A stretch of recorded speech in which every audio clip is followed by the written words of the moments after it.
20 फरवरी 2023 को राजकीय senior secondary school गांव तिहाड़ा बागड़ू सोनीपत हरियाणा में बच्चों के बौद्धिक विकास के लिए सामाजिक और राष्ट्रीय समस्याओं को लेकर प्रिंसिपल श्रीमती सुखविंदर कौर की अध्यक्षता में विचार गोष्ठी का आयोजन किया गया, जिसमें मुख्य अतिथि वैचारिक क्रांति के अग्रणी और कवि लेखक श्री ऋषिपाल बदाना ने महापुरुषों और शहीदों को याद करते हुए स्कूल सदस्यों के साथ दीपक जलाकर उनके राष्ट्र के प्रति सच्चे प्रेम को नमन किया और स्कूल की प्रतिभाओं को मुख्य अतिथि द्वारा सम्मानित किया गया। राष्ट्रीय एकता, अखंडता और सामाजिक समरसता के लिए सत्य ईमानदारी से मिलजुल कर काम करेंगे शपथ दिलाई गई। इस अवसर पर राष्ट्र की उन्नति और खुशहाली के लिए पौधारोपण भी किया गया।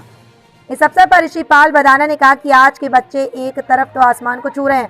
दूसरी तरफ उनका ये नहीं पता कि वह कब कहाँ लुढ़क जाएं, क्योंकि पढ़ाई के साथ साथ उन्होंने अपने आप को मानसिक शारीरिक रूप से अपने को अंदर से मजबूत नहीं किया है, जो एक स्वस्थ इंसान के लिए ज़रूरी है। आज के बच्चे hot dog, chow mein, pizza, cold drinks, burger, chemical, juice जैसे अनेकों पदार्थों का इस्तेमाल कर समझ रहे हैं कि हमने ज़माने की ओर बढ़ रहे हैं, लेकिन ये पदार्थ अंदर ही अंदर उन्हें खोखला कर रहे हैं, जिनसे उनमें उत्तेजना, तनाव, कुंठा, ब्लड प्रेशर, मानसिक परेशानियां जैसी अनेकों बीमारियां बढ़ रही हैं, जिनसे स्वस्थ जीवन की कोई उम्मीद नहीं की जा सकती। जब एक बच्चा अपनी रक्षा नहीं कर सकता तो परिवार, समाज और राष्ट्र की रक्षा कैसे करेगा। ऋषिपाल बदाना ने अपनी स्वरचित देशभक्ति और सामाजिक कविताओं के माध्यम से उपस्थित जनों को भारतीय संस्कृति से रूबरू करवावे उसे बचाने की अपील करते हुए कहा कि मेरे अतीत को देखो, फोड़े फुंसियों पर तुम लगाते थे,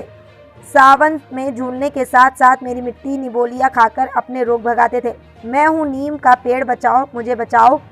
मुझे इसी तरह प्राकृतिक पदार्थों का सेवन कर अपने जीवन को बचाओ, मन को सुंदर बनाओ और फिर अपनी पढ़ाई पर ध्यान लगाकर अपने परिवार का, समाज का, राष्ट्र का नाम रोशन करो।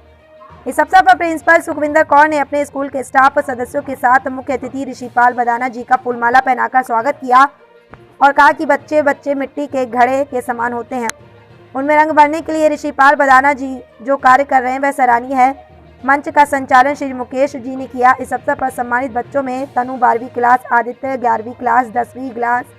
10वीं क्लास, सबरजीत 9वीं क्लास, अनुष्का 8वीं क्लास, नैन्सी 7वीं क्लास, शिवानी 6ठी क्लास, गोपाल 5वीं क्लास, नवीन 4ठी क्लास, सिमरन 3री क्लास, रश्मि 2री क्लास, निधि प्रथम क्लास को सम्मानित किया गया। इस अवसर पर स्कूल के स्टाफ सदस्य श्रीमती रचना, श्रीमती यशवंती, सुरेंद्र मलिक जी, श्रीमती आशा मलिक, श्रीमती पूनम देवी, श्रीमती राजबाला, श्रीमती शांति देवी, श्रीमती कविता, श्रीमती सुनीता सहित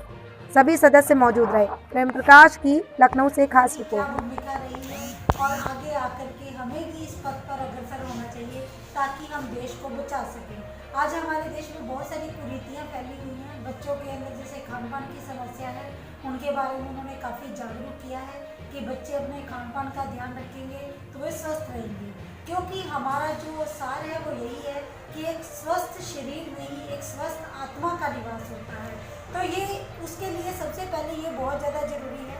कि हम जो है अपना खान पान सही रखें।